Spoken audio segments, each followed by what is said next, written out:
When Steve Bannon said the media is the opposition party to conservatives and Republicans in America, well, that was really all that needed to be said.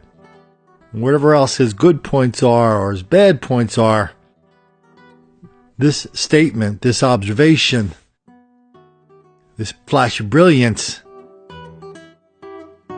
is something we really need to pay attention to, because nobody said it better. I mean, just look at what just happened this week. Trump went in to get his physical from his doctor, and he said, hey, put a cognitive test in there. So Trump passed the cognitive test like, perfect. He scored a perfect score on his cognitive abilities. Because, we've seen the news reports on every single major media outlet in the country, with the exception of maybe Fox News. I'm not sure, but they're referring to it too. All the reporters are saying, Trump's crazy. He's not mentally stable. He really believes all that crap about low taxes, low regulation, make America great, bring back jobs. What is he, crazy? What does he think he has, a magic wand? So when Trump went in to get his test, they gave him the cognitive test, and it all came back fine. That didn't matter. Didn't matter to any of the reporters. Jim Acosta and April Ryan, the head of the opposition party. It's weird where the opposition party now gets offices in the White House. That's weird, isn't it? Anyway, there are just two of the many people going around saying, that test, that doesn't mean anything. The cognitive test, that testimony from the White House physician who used to be Obama's physician, giving Trump a clean bill of physical and mental health doesn't mean anything, because I'm Jim Acosta, I'm April Ryan. I know better than they do. Trump is a senile, bad person. And so now Acosta and April Ryan, all they do is follow Trump around, and they yell questions at Trump. Are you a racist? Are you a racist? April Ryan was following Trump around on the Reverend Dr. Martin Luther King Jr. birthday. He had some of King's relatives in the house. And that's all you could hear is April Ryan going, Trump, are you a racist? Trump, are you a racist? Ditto for Jim Acosta of CNN during a recent photo op. It's all, Trump basically got impatient with him at some point, after Acosta just kept shouting out, "Are you a racist? Are you a racist?" And he had him removed from the room. There's nothing in the Constitution that says the president must bow down to the press. There's nothing in the Constitution that says these guys the White House has to give them an office or let them into the press conferences. They can do their news. They can do it anywhere they want, any way they want, but nothing says Trump has to help them. It didn't matter. All these reporters are screaming that, that test doesn't matter. Trump has dementia. Of course, Ann Coulter, the brilliant and the beautiful Ann Coulter,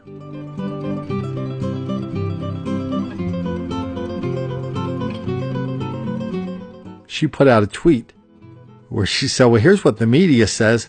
Here's what the media wants to know. Were there any tests run on the president's brain for racism? At first blush, that sounds like kind of a rhetorical question, right? But, Ann's done as much reporting on this as anybody in the country on these bogus academic studies, always to purport that white people are just racist and black people are relentless victims of relentless white racism. And so that comment existed on two levels. A, it was true, but B, it was also funny. And so look, why don't we get a little bit into that, because there are actual tests to see if you are a racist, and I'm going to give you that test. Hey, welcome to the podcast. This is Colin Flaherty. I'm the author of Don't Make the Black Kids Angry. Here we talk about black mob violence, black on white criminality, black on young, black on old, black on gay, black on straight, black on Asian, black on kitties, puppies, and turtles, all wildly out of proportion. And here we talk about the reporters, public officials, and other people who are in denial, deceit, and delusion about it. That's what we do here. We expose the greatest lie of our generation, the myth of black victimization, all without racism, without rancor, without apology. That's what we're going to do in this podcast right here. And so you guys have seen the headlines many, many times, right? It's like, well, this guy's a racist. That's a racist. They did this study. Yeah, they're racist. I mean, this is like a favorite academic preoccupation now. It turns out there's a test for an academic test. No, there's an actual test for racism. It's called the symbolic racism test. I'm going to give it to you in a minute. But first, why don't we take a look at some of the things that the academics do with these racist tests for racism, how loosey-goosey they are, how they're just manufacturing these tests, how it's very difficult, if not impossible, to replicate these tests, but yet everybody holds them up as if they are the sign of God. According to studies, Colin, don't you know the studies where it showed that black people are relentless victims of relentless white racism all the time, everywhere? Colin, what did you know the studies? What do you know the numbers, Colin? Here's the way it works. Behind every denier of racial violence is a bogus academic report that shows white racism is big and getting bigger all the time. I mean, so actually they're kind of schizoid about it, right? And one day they're saying this black criminality does not exist, wildly out of proportion. The next day they're saying, well, yeah, it exists out of proportion, but here's why. So they kind of haven't made their mind up about a lot of this yet. But that doesn't matter. Nobody feels the need to resolve these conflicts with this cognitive dissonance. They just hold two wildly opposing points of view inside their own mind, knowing that when it comes to race, very few people are going to challenge them in the public square to resolve these ridiculously opposing ideas. No reporter ever got fired for being down with the cause in this country. You know, when I think of bogus academic studies, my favorite ones come from comes from talking about using drugs. And you can hear John Conyers. He's the senior member of the Congressional Black Caucus. Is he even still in Congress? Did he resign? He was the guy that was, all these women came out and said, yeah, Conyers was a bad guy, sexually harassed me. Anyway, so Conyers, he represents the Detroit area. And anyway, so he's all about criminal justice reform, the idea that too many black people are in prison for no reason whatsoever, and the cops are picking on black people, they ignore white people, and the big thing they use is pot.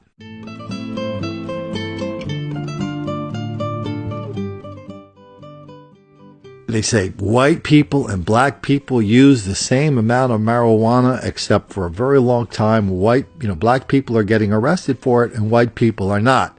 The first time I heard that, I said, what doesn't sound right? Because if you ask a cop, they'll tell you that black pot use among black people, at least in this little town, lots of other little towns, way higher among black people than white people.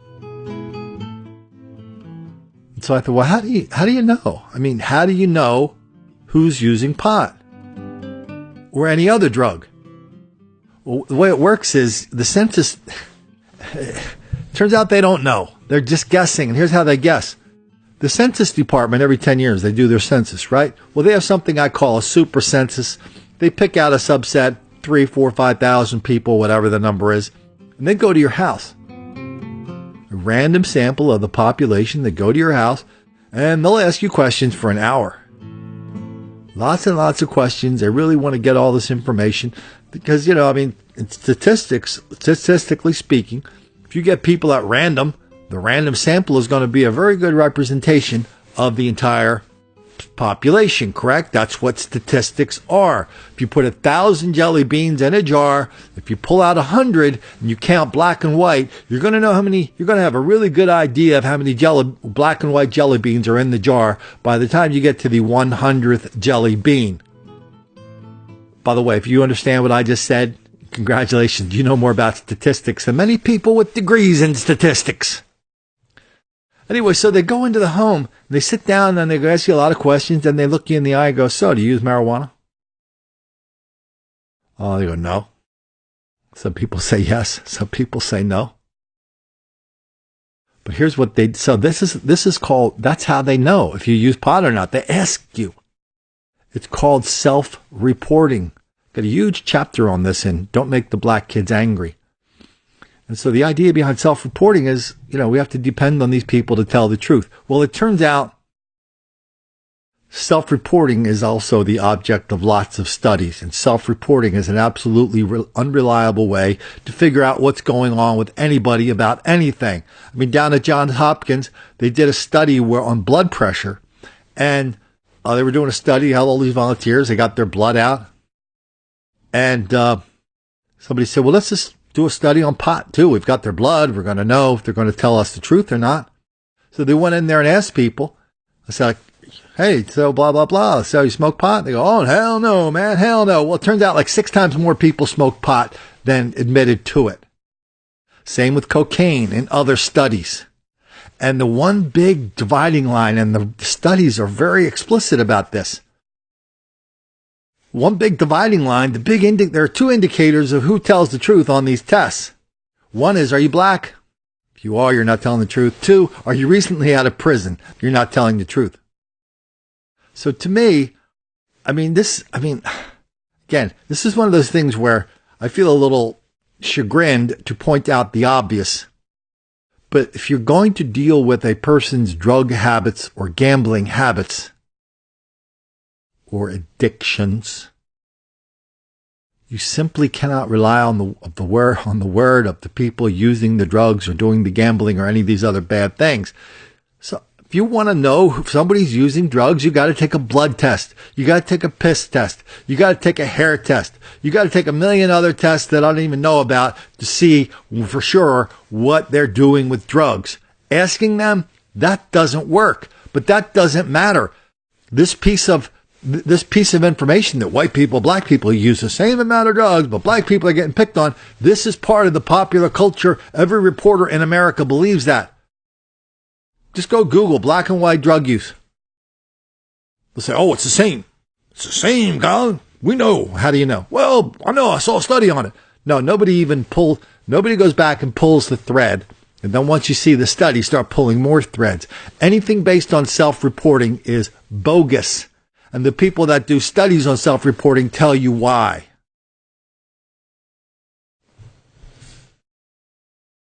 That's not the only way they could figure out like who is racist and what is racist. I mean, apparently these editors of all these magazines all over the country, they know all about it.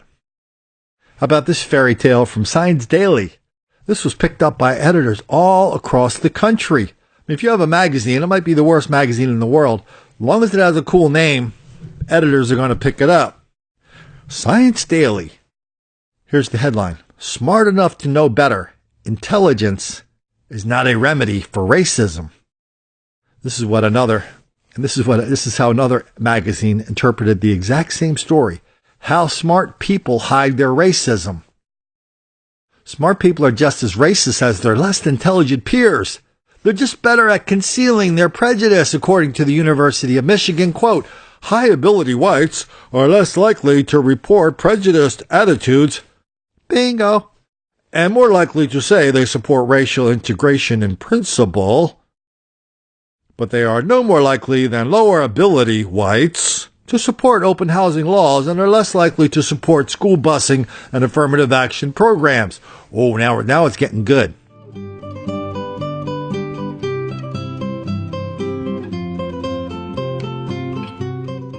New Yorker magazine, they love to do these racism articles. They did a story where they showed it's almost like I had an image of Clockwork Orange. They sit you in a room, they pin your eyes open, you show some pictures, you start correlating words and pictures. And then together, what the result is, quote, together our results provide strong converging evidence for the role of perceptual bias as a mechanism through which economic scarcity enhances discrimination and contributes to racial disparities.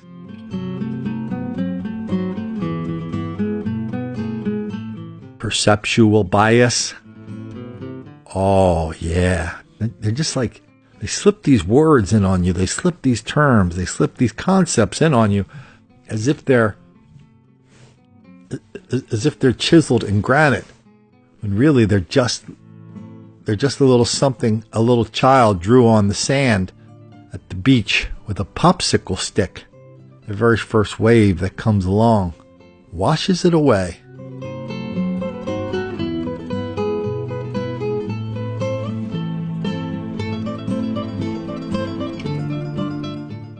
In Chicago, and everybody's in on the act now.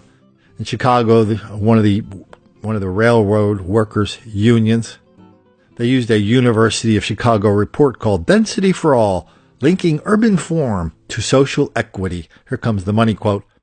The disparity in commute times for low-wage African-American workers in Chicago, as compared to others, is the product of a country with a huge and growing urban population, yet no serious urban transportation agenda except to benefit the rich.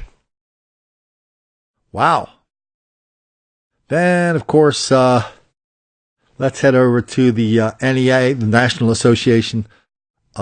Education Association, basically the teachers union, one of the most powerful unions in America, for two reasons. One, most teachers are very, very goofy. And two, they've got a lot of members, and members kick in a lot of money.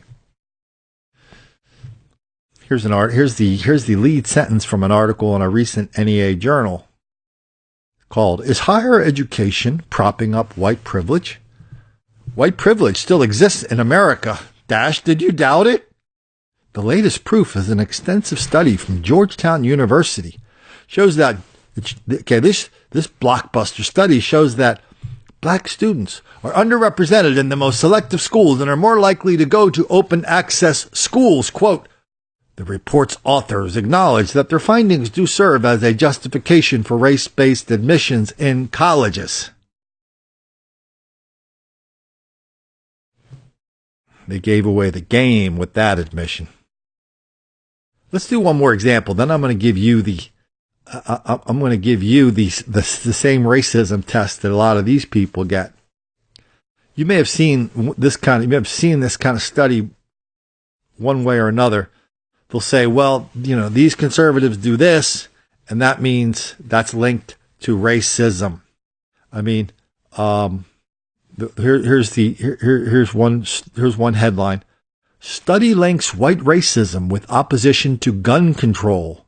And the researchers say white people who hold, quote, implicitly anti-black attitudes, unquote, are more likely to support that crazy-ass Second Amendment.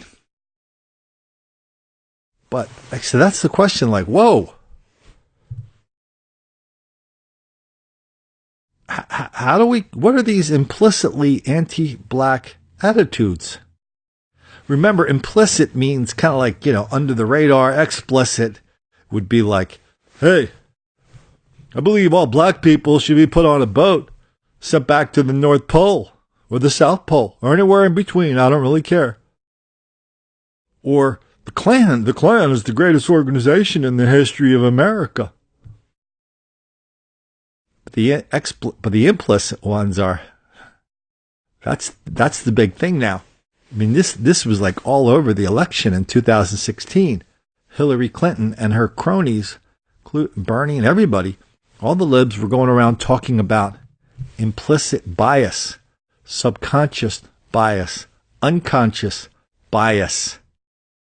That's the reason what we need all these legal remedies like affirmative action, cashless bail, criminal justice reform, educational reform. All these reform basically means giving black people more free stuff. That's what reform means, by the way.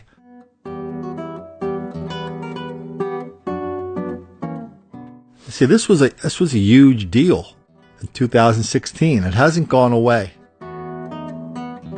It's weird. It's like what people think now is a justification for all these really severe and far-reaching and expensive legal remedies. But it's not even what they say or what they do. Because here's what the attitude of the academics is. In that last study, it's, quote, these research, not quote yet, the researchers found, quote, racist attitudes that are not overt but nevertheless color one's view of the world. They call it symbolic racism. Or what I say, in my terms, in technical terms, we just made all this silly stuff up. So here's what symbolic racism is. Participants are asked to answer 4 questions taken from the symbolic racism scale. They express their level of agreement or disagreement on a 1 to 5 scale with statements like this. So they just ask you some questions. I mean, pretty simple questions. You'll see where this thing's going in a big hurry. Quote, it's really a matter of some people not trying hard enough. If blacks would only try harder, they could be just as well off as whites. That's one statement. And the professors, since you're the lab rat, they're going to ask you to, agree or disagree with that on a 1 to 5 scale. Irish, Italian, Jewish, and many other minorities overcame prejudice and worked their way up. Blacks should do the same. Sound reasonable? Or does that sound like the secret code word to get into a Klan meeting? Here's another statement they'll ask you. How much discrimination against blacks do you feel there is in the United States today? Limiting their chances to get ahead? Here's another one. Generations of slavery and discrimination have created conditions that make it difficult for blacks to work their way out of the lower class. Here's another one. Over the last few years, blacks have gotten less than they deserve. So you give people all these loaded statements, and you're going to flunk the test. You're going to be branded on one level or another if you believe that everybody in this country has a place to go. If you believe everybody can make something out of themselves, they apply themselves, if they get a skill, they figure out what they are good at, if they take personal responsibility for themselves. I know, it's like, is this like a secret? Did I break into the world's biggest bank vault and, break open the safe and pull out this little piece of paper with the secret on it?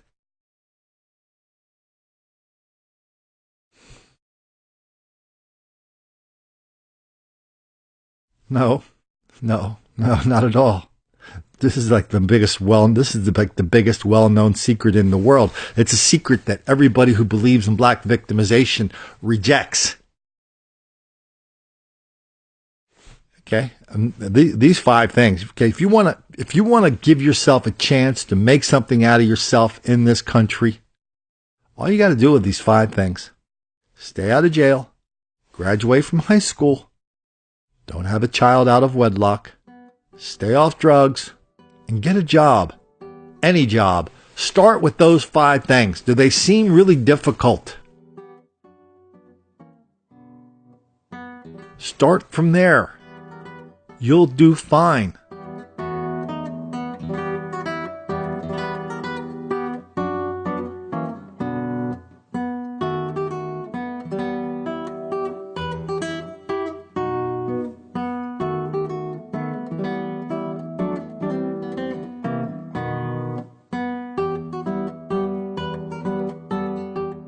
I guess we could make up lots of more questions for this test of racial, what's it called, symbolic racism. This, by the way, if you look up the term symbolic racism on Google, it's kind of a thing, right?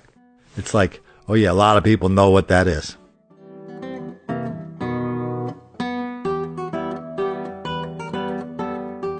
Here's one convenient way of summarizing it. Symbolic racism is the expression or endorsement of 4 specific themes or beliefs. They are 1. Blacks no longer face much prejudice or discrimination. 2. The failure of blacks to progress results from their unwillingness to work hard enough. 3. Blacks are demanding too much too fast. 4. Blacks have gotten more than they deserve.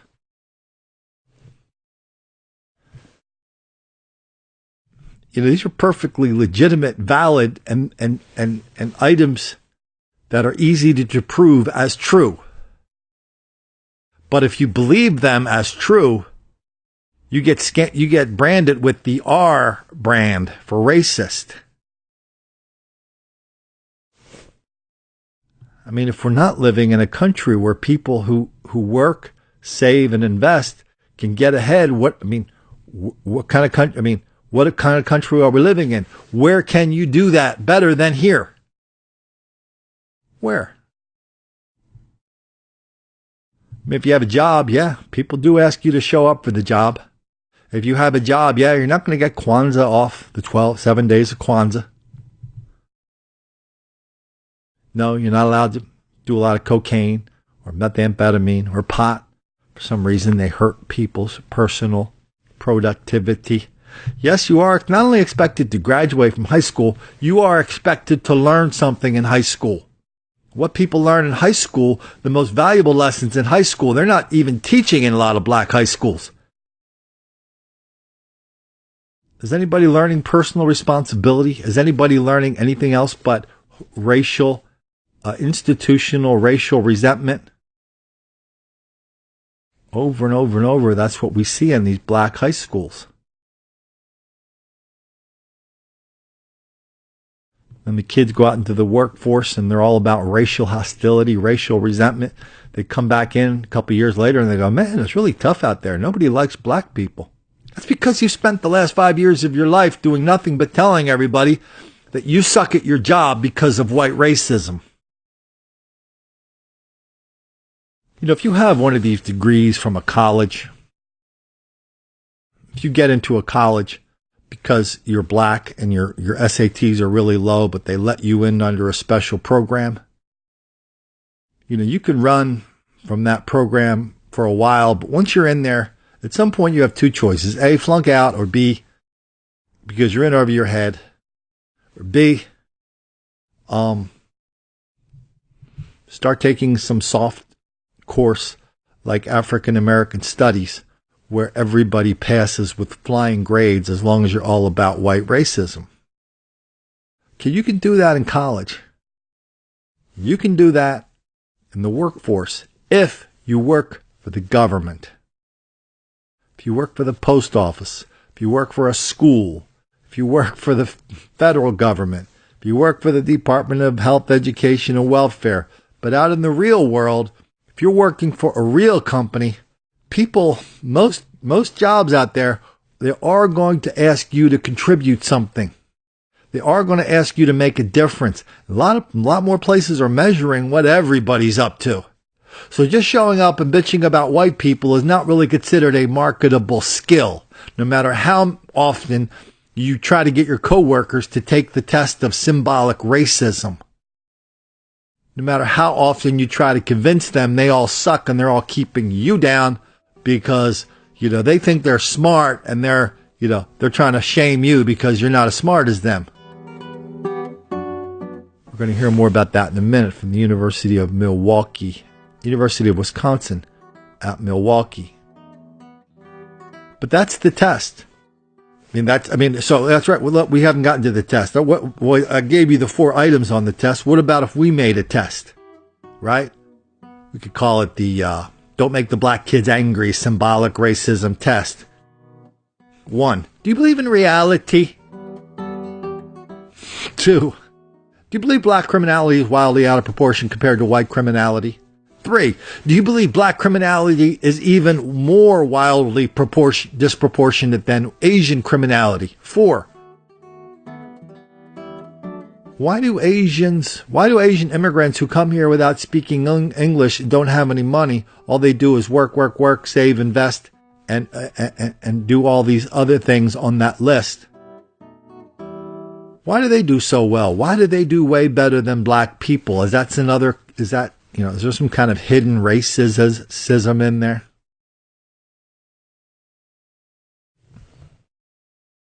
Do you think black people are different than white people? Do you think black people should be asked to take personal responsibility for everything that they do?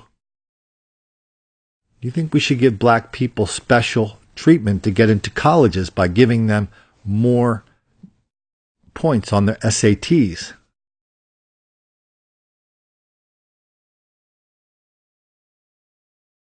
Well, do you? Do any of these questions seem to, we're asking you obvious questions. We're asking you questions that They talk about very fundamental levels of fairness. Remember, I said fairness. I didn't say equality. What was the quote I heard the other day? It said, fair is not equal, and equal is not fair.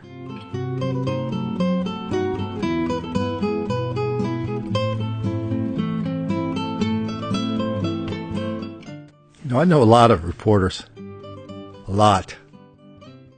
And the idea that reporters are following Donald Trump around the White House, asking if there's something wrong with his level of mental functioning is just, it's a joke. I mean, reporters are some of the goofiest, most unstable people you can imagine. And that's one quality I don't appreciate in many reporters is the same quality I don't appreciate in lots of liberals. Total lack of self-awareness. I mean, they're the ones that don't have a social life. They're the ones that, aren't very successful in a lot of different levels. Yet they see somebody who is successful on a lot of different levels, and they look at them and they find his life somehow does not measure up to their standards. They don't even have standards.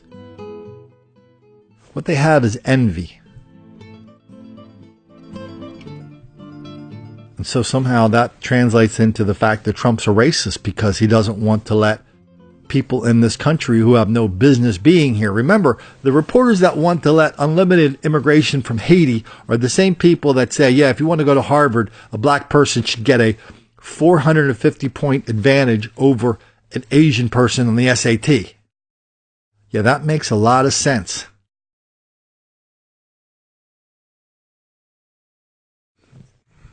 But one of my favorite stories to talk about is when we hoist the journalists, we hoist the liberal institutions on their own petard.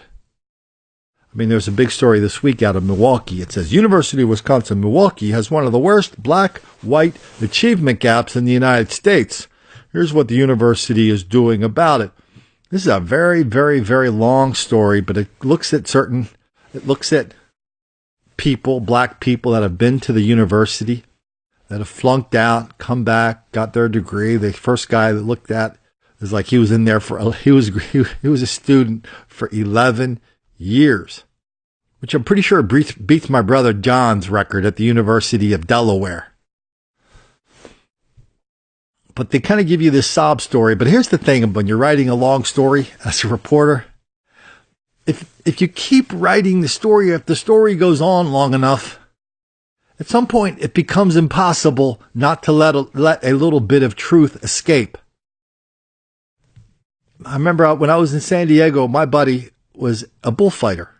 He was the only American bullfighter. He owned a restaurant in San Diego. I'm not going to tell you his name. If you want to find out, just look up what I just told you. You'll see who it is.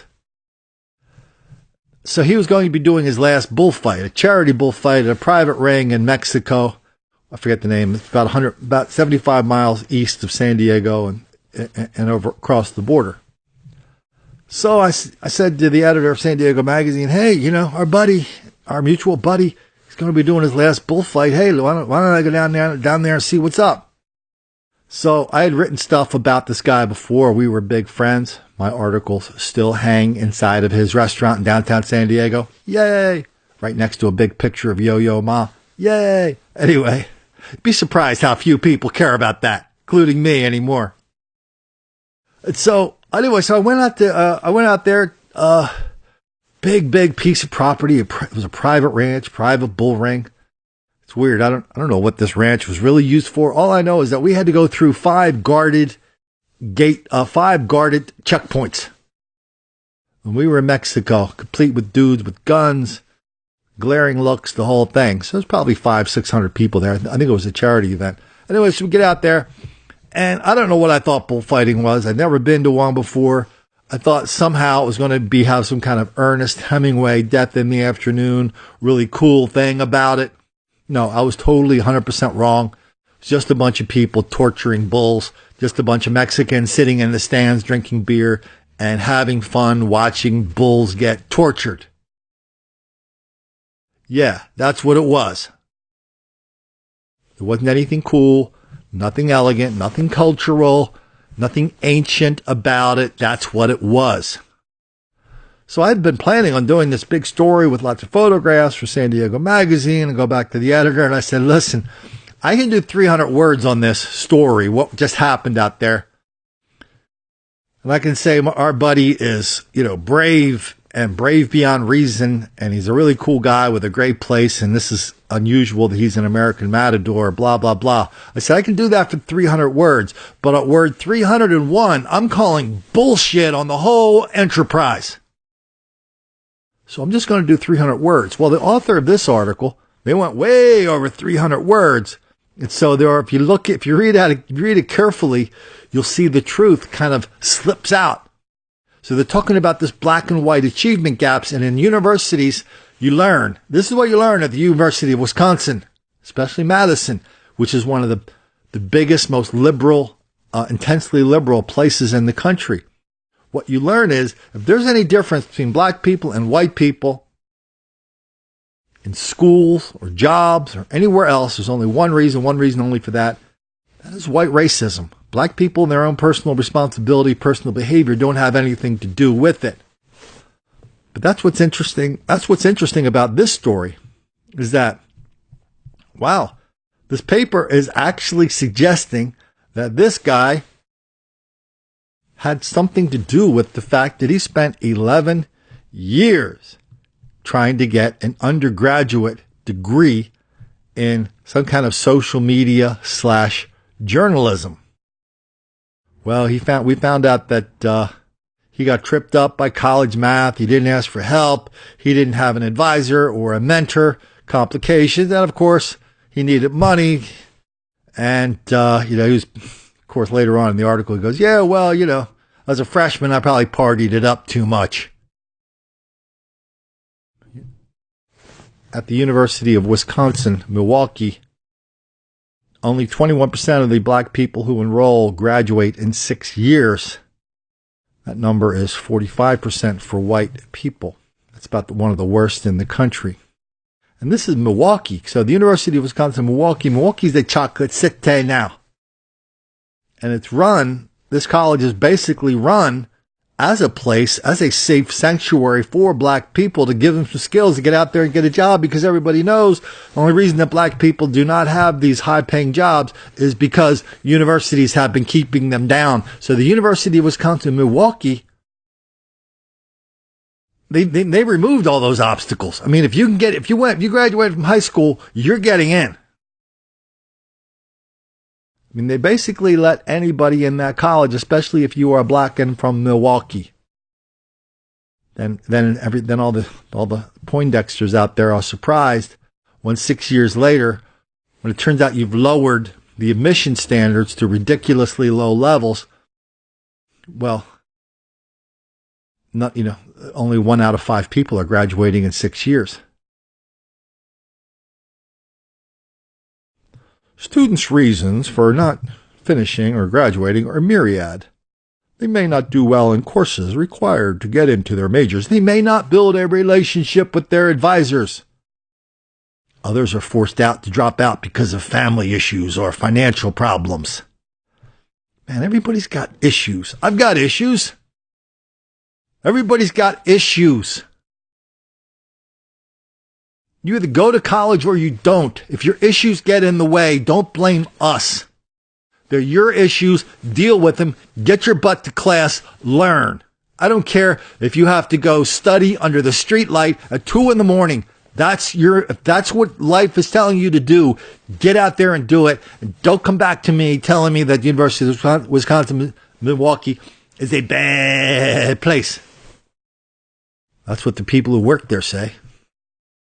Like this idea that there's this enormous disparity between black and white people. It's, unbelievably bad, says the new chancellor.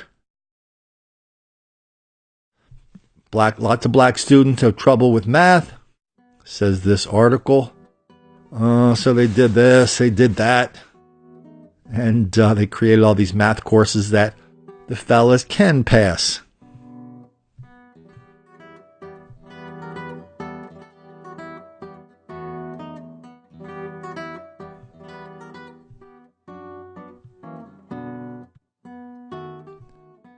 So the guy they focused on comes forward and says, yeah, wasn't really into going to class when I was a freshman.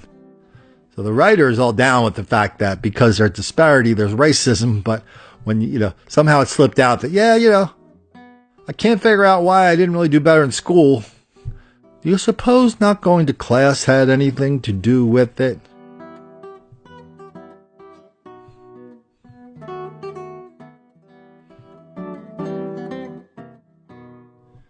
So he gets out of school with $50,000 in student loans and a degree in some kind of media studies. So he's working for one of these PR firms or marketing companies, helping them with their social media. I'm telling you something, that's a brutal world. You better be damn good at that. You better be good.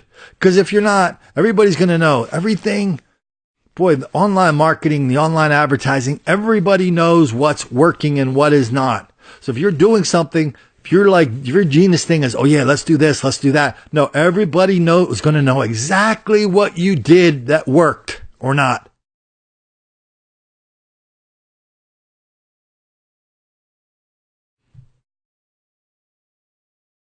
Here they did same kind of story about a female, first generation college student. She holds a degree in social work. After she got out, she basically got a job as a secretary with the local welfare department. Like many other students of Kalla, Alcantar needed a support network, people she could turn to for not only for academic advice, but for encouragement and a sense of belonging. Parentheses. I needed a lot of black people to party with because I'm black. I'm really racially conscious and I don't really like white people that much. Okay? They're always doing crazy shit like studying. They're always doing stuff like forming study groups with really smart people. They're learning more than what the classroom requires. And they don't listen to a lot of rap music. So you want me to hang around with them. Are you crazy? We now leave the translation of that article from the Milwaukee Journal Sentinel and return to the article. I didn't have a lot of people in my life who helped me stay motivated. I didn't believe I could do it. I didn't try. I didn't try to fight it or prove myself until much later. She never asked questions. She didn't want anybody to know that she didn't know what was going on. Nobody, I'll tell you something. It's amazing how many times I've been in a meeting. Like when you're a PR guru or a communications guru, you find yourself in meetings with people who actually know what's going on in their field. And so, people used to hire me and it wasn't like, hey, Colin, do you know anything about home building or land development or solar panels or desalination or, dozens of other industries? No, I don't know a damn thing about it. And you don't really have to because, I got to learn what you guys are doing and translate it into other people who don't know anything about it. It's amazing how during these meetings, I won't bore you with the details, but I'd ask a dumb question, a dumb basic question. But it was the dumb basic question that was kind of festering in the room that a lot of other people wanted to know the answer to, the big experts, but they didn't want to appear dumb either. So the young lady said, she sat behind rows of mostly white students. She perceived, rightly or wrongly, that they rolled their eyes when anyone asked the professor a question. Quote, this is what she says, not only are you African American, you are the one person who doesn't get it. You don't want to be the one supporting the stereotype. You want to prove yourself. But you still don't understand. No, ask the stupid question. Get prepared. Ask the question. And if you don't ask the question, don't blame your blackness. Don't blame my whiteness.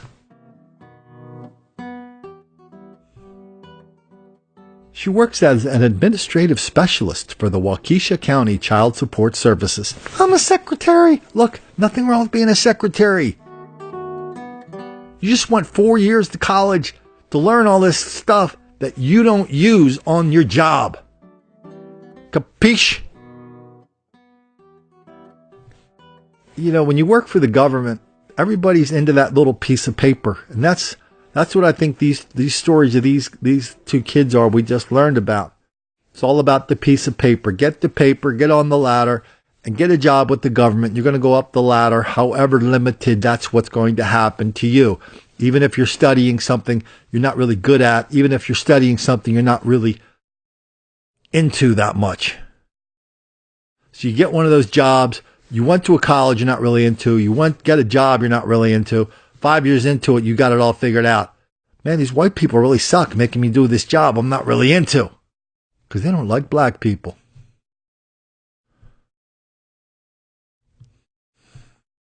For many students, says the paper, it's hard to find the sense of belonging and believing that leads to success, says Gary Cooper, a senior advisor in the African American Academic Student Services.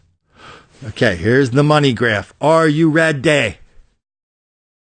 What I'm about to say would probably get this guy kicked off YouTube. Quote, this is a quote from Gary Cooper. Being around negativity plays into your psyche. Quote, he said, quote, I'm still unlearning the negative things I grew up with in the black culture. Being college ready requires being both academically and mentally ready. The students who make it through see someone else who made it to the other side. What the hell does that mean? Unlearning the negative things I grew up with in the black culture. Could you be referring to this pervasive attitude of anti-intellectualism where anybody who tries to make themselves better themselves is condemned, scorned, mocked, assaulted, as somehow being white? Is that what you're talking about? Are you talking about this enormous level of anti-white hostility among black people that is directed even at black people if they do not conform to the latest BET idea of what a black person looks like and acts like?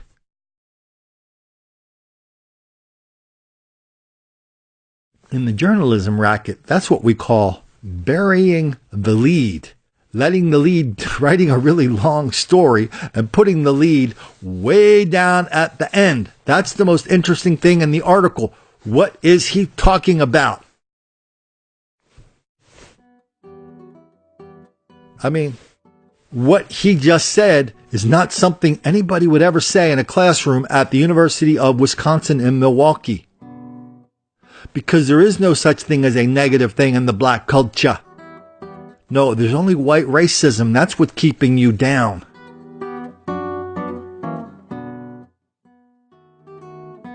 And down, and down, and down, and down.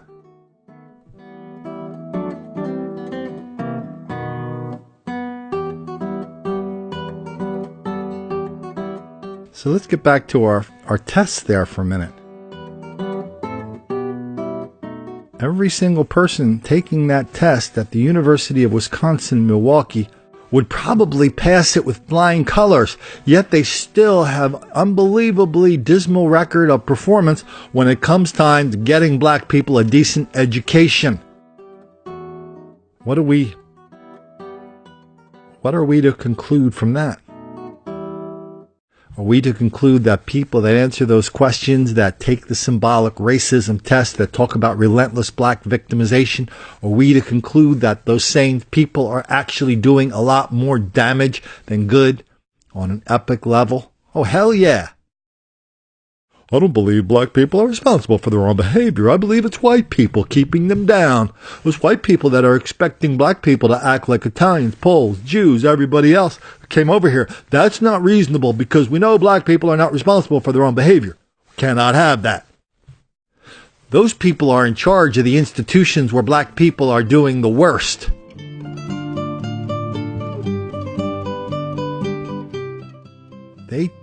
They would take the symbolic racism test and pass it. The people who pass it are the ones responsible for the biggest bits of nastiness.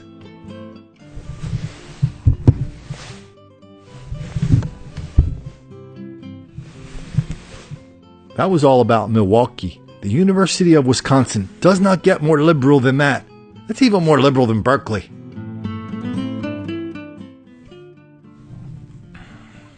Why don't we go to another example? This is in the paper. The Wisconsin thing's in the paper yesterday. This is in the paper today, out of Sacramento.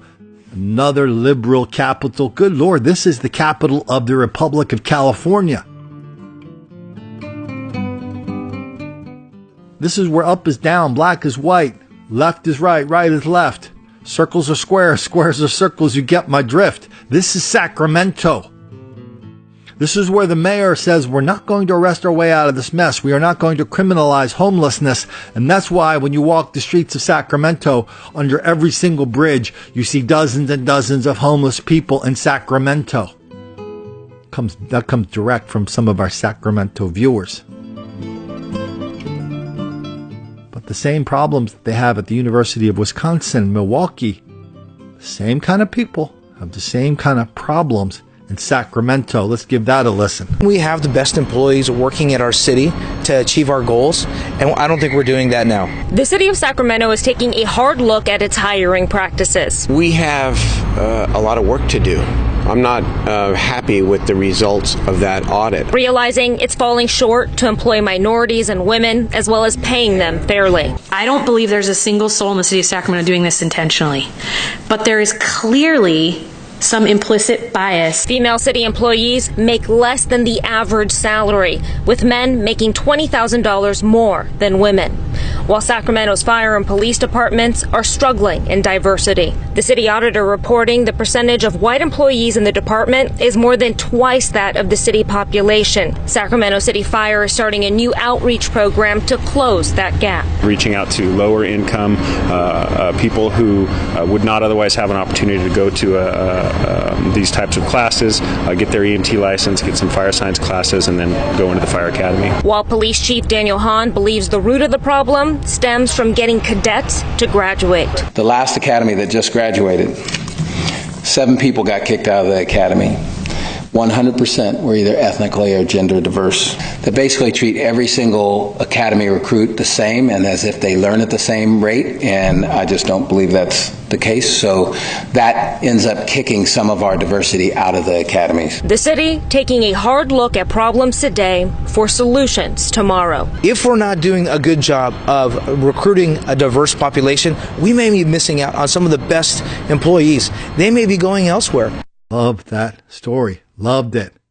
Every single person you heard from is down with the cause. Every single one. And do you think it just came to them like yesterday that, hey, maybe we should start hiring some more fellas and some more whatever we can around here because that's what we do. We're into the racial identity thing. But maybe we should do that. No. People have been doing that for 35 to 40 years. Capiche?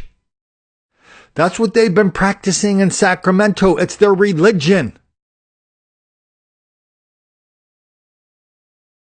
Now, after 40 years of this, they look around and go, hey, we don't have any black people around here. What's up with that? Of course, the people who are responsible, the city council, the same people so eager to imply racism in other people when they see some kind of disparity.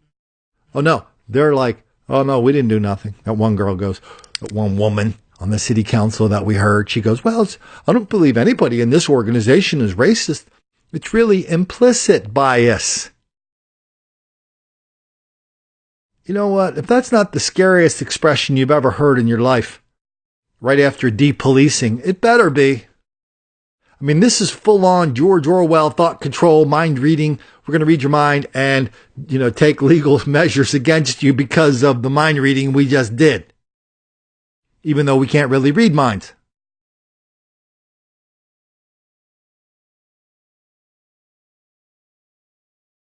If you talk to cops, they'll tell you, you got to pass 3 tests to be a cop. Mental, first really physical, mental, and kind of a personal test. You got to be able to, climb over a wall or whatever physical things you got to do a little running. Emotional, they have to take these tests. Are you a nut job? Are you a sociopath? Are you a killer who just wants a badge? The third test is, we're going to put you in charge of enforcing the rules. How do you deal with the rules in your own life? Do you have credit problems? Do you do drugs? Do you have friends who do drugs? How'd you do in school? That's why there's only 7 people in that academy. Well, that's why all those 7 got kicked out. But there were a lot of people who were trying to get in, couldn't get in, because there comes a point, whether you're in Sacramento or Minneapolis or Wilmington, Delaware, or Chicago, there's only so much you can lower the standards. There's only so much you can lower the standards. And we heard that. You couldn't see him on this podcast, but I think that was the chief of police there. 7 people we kicked out were ethnically and something diverse.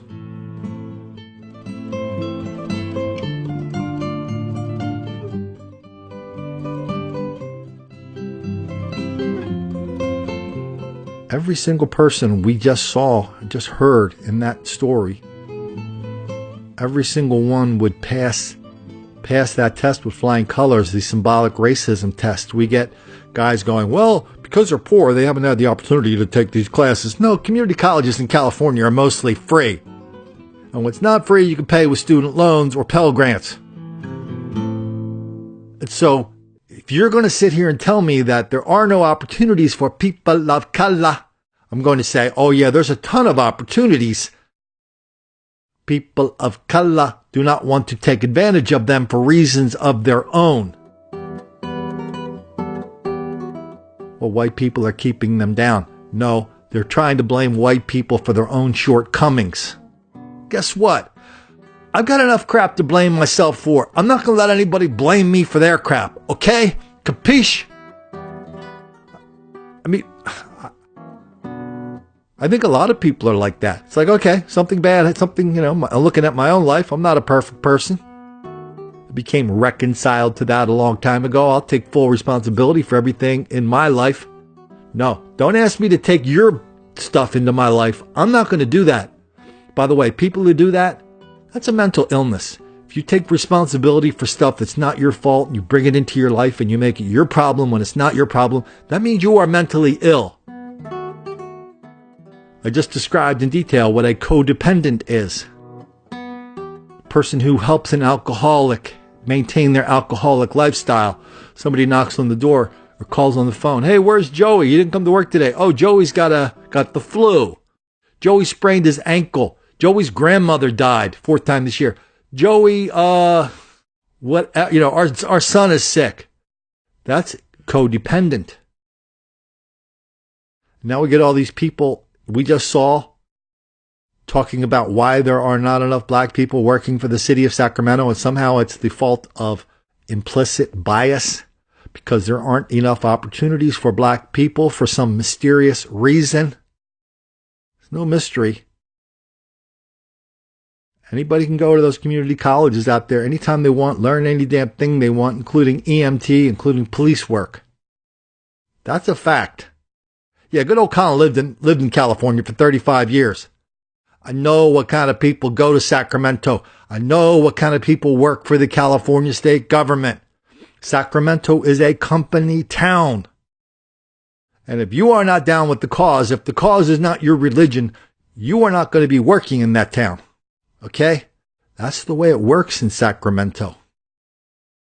But Sacramento, like lots of other towns in California now, is starting to crumble because this little bubble this little fantasy bubble everybody's created around black people and other, Mexicans or poor people or the homeless people, it's all crashing with reality.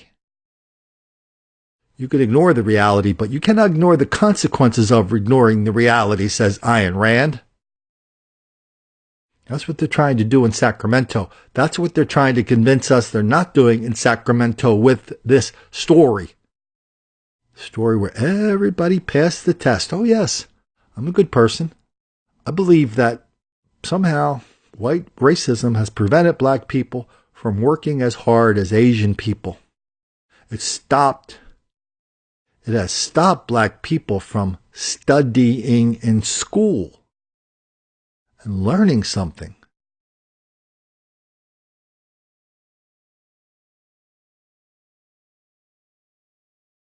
This is the religion. This is the religion. This is the unexamined religious faith of a huge chunk of people in this country today. We just saw at least 2 examples of it in the news today. Doing an enormous amount of damage, not only to us who are the victims of this criminality and mayhem and chaos that's inflicted on us by these sociopaths, but it's also hurting the people it's supposed to help. Do you think you're doing somebody a favor by helping them avoid the consequences of their own disastrous decisions? You think that? In my little state, the big headline today was, hooray, hooray, hooray, we're getting rid of cash bail. We're not going to criminalize poverty anymore. I mean, so how do these conversations go? Somebody shows up in court and they go, the judge goes, hey, Carl, Your Honor, I don't have any money for bail. Well, why don't you have money for bail? Well, it's because I've been too busy bonking people over the head and robbing them to actually keep a job, Your Honor. If you believe that poverty causes crime, and you've been watching that movie Les Miserables way too much. But I want to put this on your radar screen. I want to let your head pop with this idea. What if crime causes poverty? What if a criminal lifestyle, the things you learn in a criminal lifestyle, causes poverty? What if those qualities that make a person a criminal, successful or not, just have no value in the real world? The qualities of not keeping your word, not being dependable, not showing up.